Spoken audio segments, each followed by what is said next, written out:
Hey there, welcome back to my channel. If you're new here, I'm Alicia, and today's video is going to be part 1 of a book haul. I decided to split up this video into 2 separate parts. So today we're going to cover everything speculative fiction. So fantasy, horror, sci-fi. Next video is going to be translated works, literary, historical fiction, and nonfiction. So let's get into the video. So I want to preface this video with 2 things. The first thing is that this is the amalgamation of all of the books that I bought in like the last 8 months. I haven't done a book haul in a while, and I did buy them 1 to 3 books at a time. And some of them are also from that 50% hardback sale from Barnes & Noble, in which I decided to treat myself because I can. I don't have any kids, my student loans are paid off, my car is paid off, so I do have money to treat myself from time to time.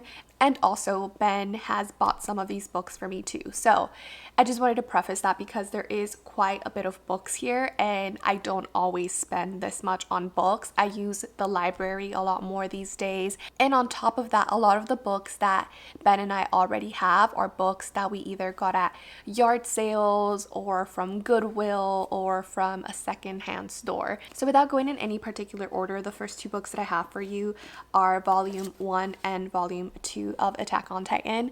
I watched season 1 of Attack on Titan years ago and then I sort of forgot about it. And with season 5 coming out, I started rewatching the anime and I forgot how much I loved it. So I decided to pick up the mangas. I do want to read through it. So yeah, this is 1 and 2. I haven't started it, but I'm really excited to start it sometime this year. Very, very, very, very excited. For those of you who don't know what Attack on Titan is about, it's basically set in this world where you have these things called titans and they like consume and eat humans, but they don't need them for nourishment, and so humanity has like been stuck inside of these 3 walls, and then all of a sudden there's this like giant titan that comes out of nowhere and breaks down one of the walls, and so now it's like a race against time of like getting everybody into the interior and trying to figure out where titans come from, and just it's so good, it's so good, it's so good. I didn't do justice explaining it there, but yes, Attack on Titan. The next 2 books that I got are from the same author. The first one is this collection called The Found and the Lost, and this is the collected novellas of Ursula K Le Guin. I do own her other collection, which is the bind-up of all her short stories. So I wanted to get this one in particular to finish up the set. Ben and I are trying to acquire all of Ursula K Le Guin's collection. He's actually currently reading through all of Ursula K Le Guin's works little by little. And just from the way that he talks about certain works of hers, it's something that I also want to do eventually. I haven't read anything that she wrote so far, but I did read Kalpa Imperial, which is a translated work that Ursula K Le Guin translated from Spanish to English. So eventually I do want to read her works and we're collecting them. So we have The Found and the Lost. And then the second book that we got is The Lathe of Heaven by Ursula K Le Guin. And this is the book that started it all for Ben. He read this and he was just mind blown. He loved it, and this is probably the book that I'm going to start with just because it came so highly praised by him. And from the little that Ben told me, it's about this guy who has the ability to affect the real world with his dreams, and that kind of falls into the hands of someone that it wasn't supposed to fall into, and I just find that concept super intriguing. The next 2 books that I ended up picking up are also by the same author. The first one is The Vanished Birds by Simon Jimenez. This is a standalone science fiction novel. This was one of my favorite books of 2021. I ended up falling in love with The Vanished Birds, and I knew that eventually I needed a physical copy, so here it is. And then the second book that I ended up picking up is The Spear Cuts Through Water by Simon Jimenez. This is Simon Jimenez's second book, and I believe this one leans a little bit more on fantasy. I'm actually not sure what this book is about. I just knew that I needed to have it because I loved The Vanished Bird so much. I haven't read this one. I do want to read it sometime this year. I guess I can give you a little bit of a synopsis. It says, "The people suffer under the centuries-long rule of the Moon Throne. The royal family, the despotic emperor, and his monstrous sons, the three terrors, hold the countryside in their choking grip. They bleed the land and oppress the citizens with the frightful powers they inherited from the god locked under the palace. But that god cannot be contained forever. With the aid of Jun, a guard broken by his guilt-stricken past, and Kima, an outcast fighting for his future, the god escapes from her royal captivity and flees from her own children, the triplet terrors who would drag her back to her unholy prison. And so it is that she embarks with her young companions on a 5-day pilgrimage in search of freedom and a way to end the Moon Throne forever. The journey ahead will be more dangerous than any of them could have imagined. That sounds so good. So yeah, I think it's leaning more towards fantasy. I really want to see what he does with that, and I can't wait to get to it. The next book that I ended up picking up is a collection of short stories. This is Stories of Your Life and Others by Ted Chiang. I ended up reading the other short story collection by Ted Chiang last year, and it was honestly one of the best short story collections I've ever read. It was just so extremely thought-provoking and also filled with so much hope for humanity that I knew that I had to pick this one up, and I can't wait to get to it. I'm honestly not sure when I'll pick it up just because there are a lot of unread books here, but God, I can't wait to get to this whenever I do. This next book I actually got during that 50% off sale from Barnes & Nobles, but it is one of my favorite series, so I did want the bind-up book, and this is going to be the bind-up of the Southern Reach Trilogy by Jeff Vandermeer. It has all 3 books in here, Annihilation, Authority, and Acceptance, and I believe he's currently working on a 4th book in this series, so maybe there'll be another bind-up. Will I buy it? Probably yeah, if it comes out. But yes, it's too beautiful to pass up, and it's one of my favorite trilogies. Like this like forest green.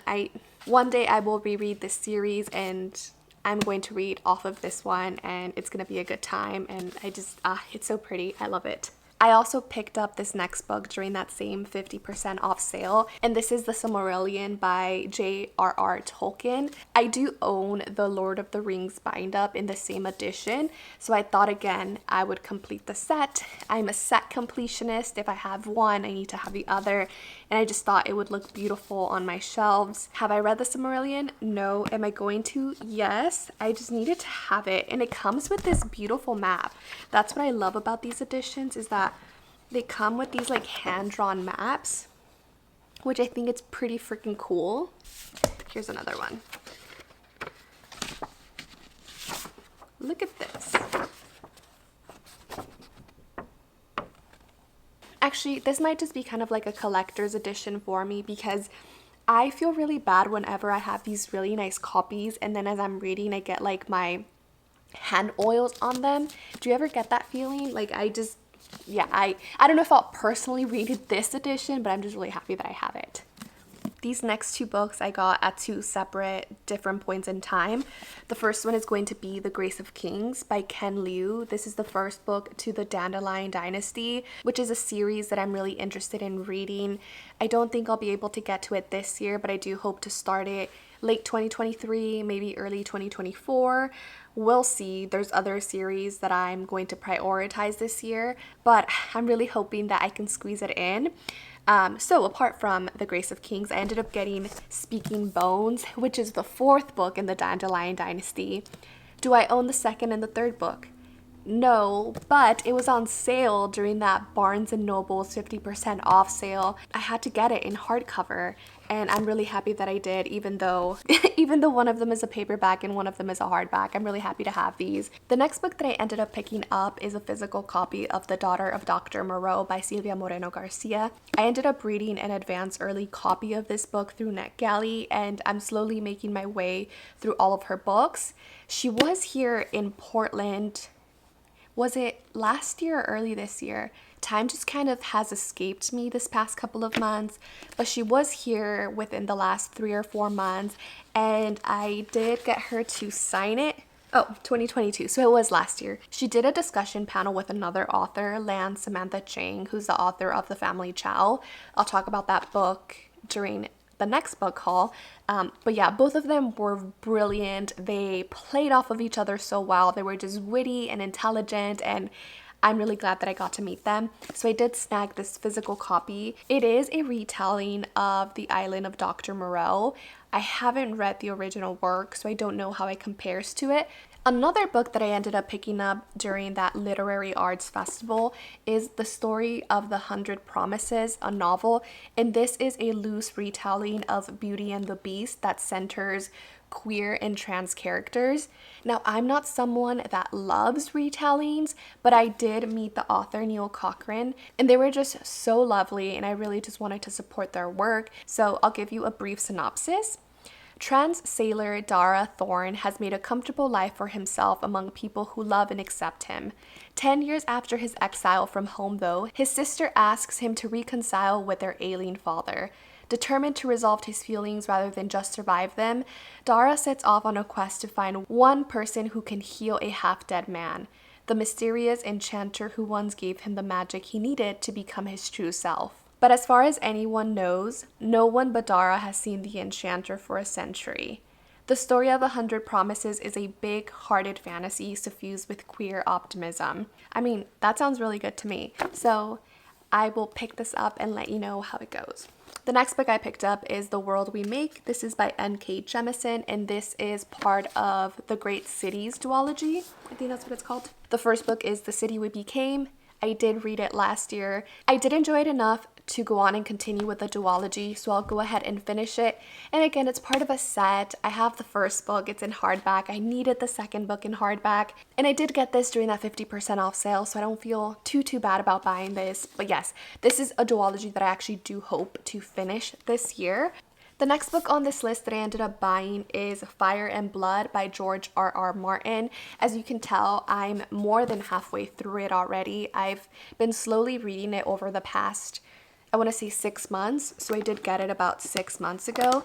And I actually started reading this before I ever picked up A Song of Ice and Fire. I'm actually currently reading a Game of Thrones right now, which I'm very much enjoying.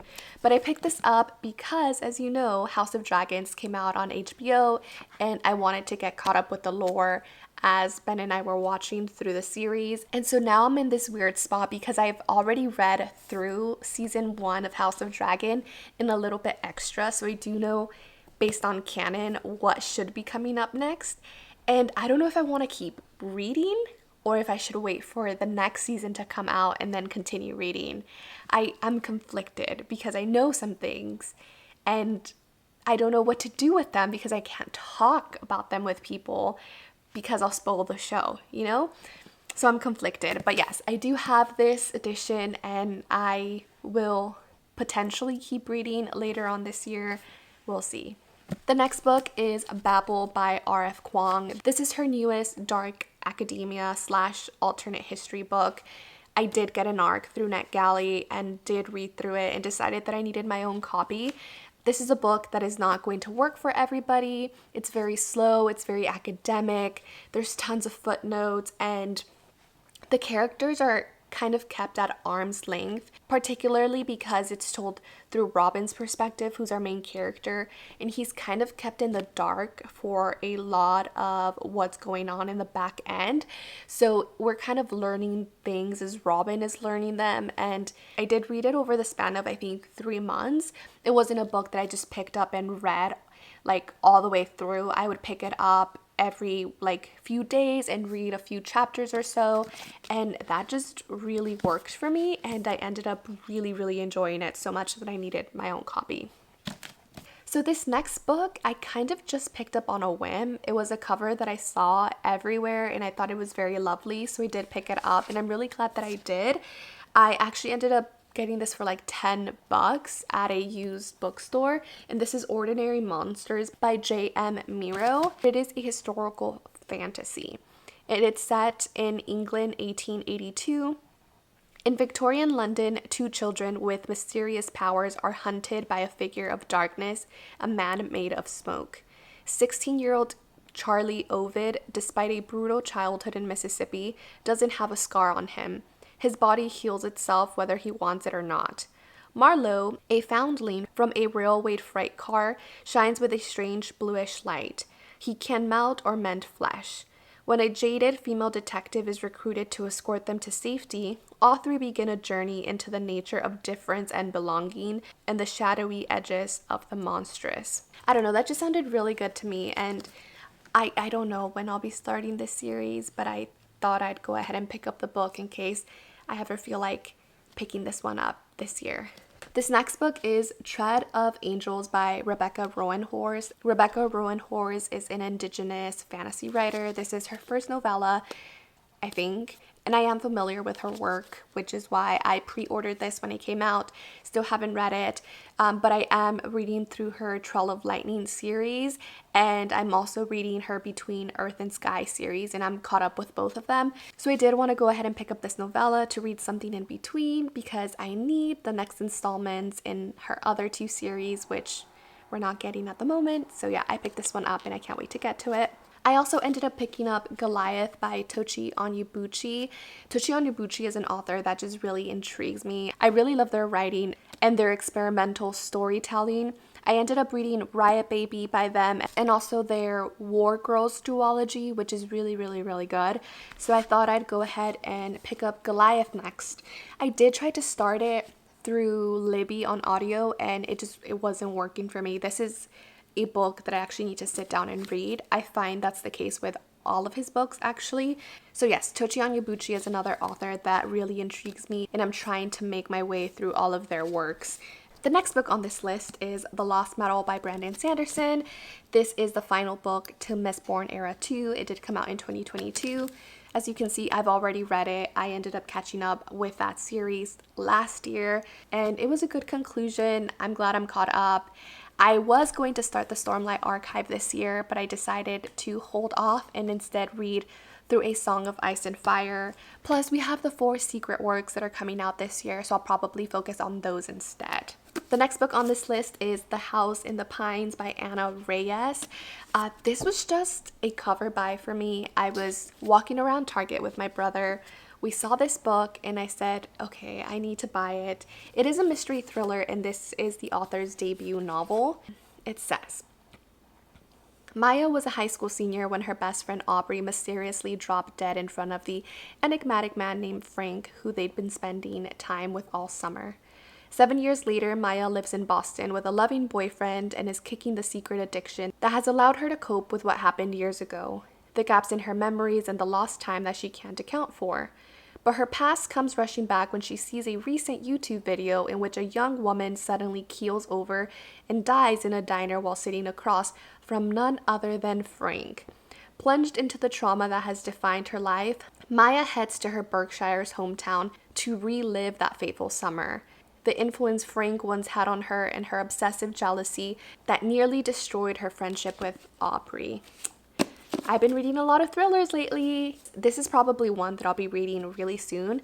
I've been on a thriller mystery kick as of late, so I mean, perfect timing, right? We are down to the last 3 books.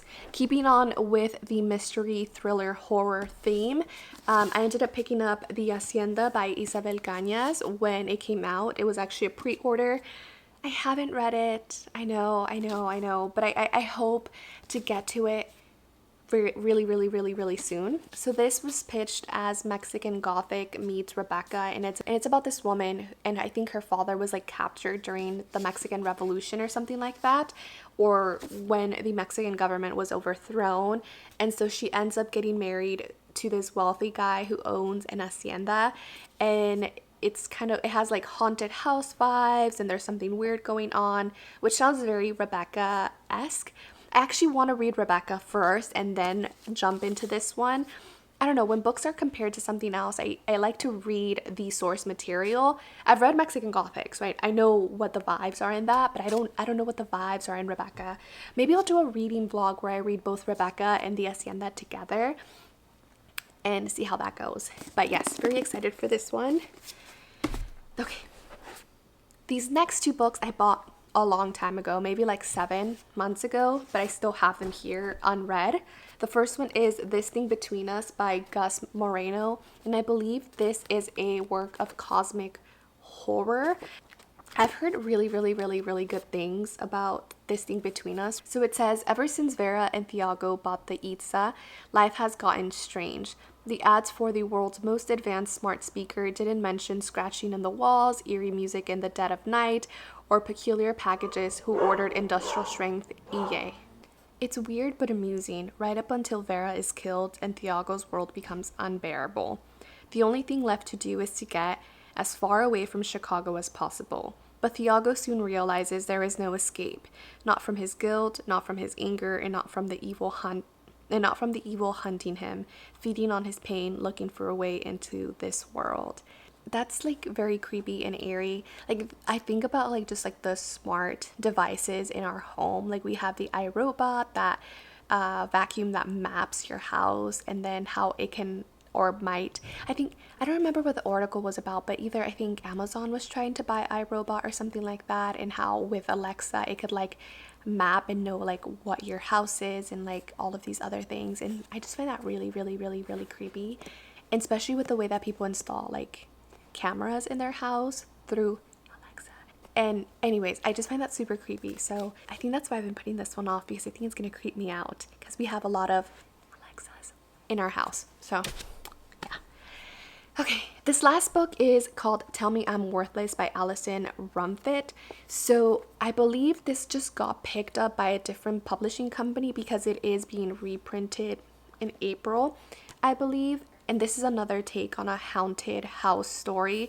And from what I remember, it's about this group of friends that goes into this haunted house, but not all of them make it out. And ever since then, our main character has just sort of been falling apart and crumbling, and then her and her friend go back in to try to save their friend. So the back says, a dark, unflinching haunted house novel that takes readers from the well of the literary Gothic up through Brighton's queer scene and out into the heart of modern day trans experience, which just sounds fantastic.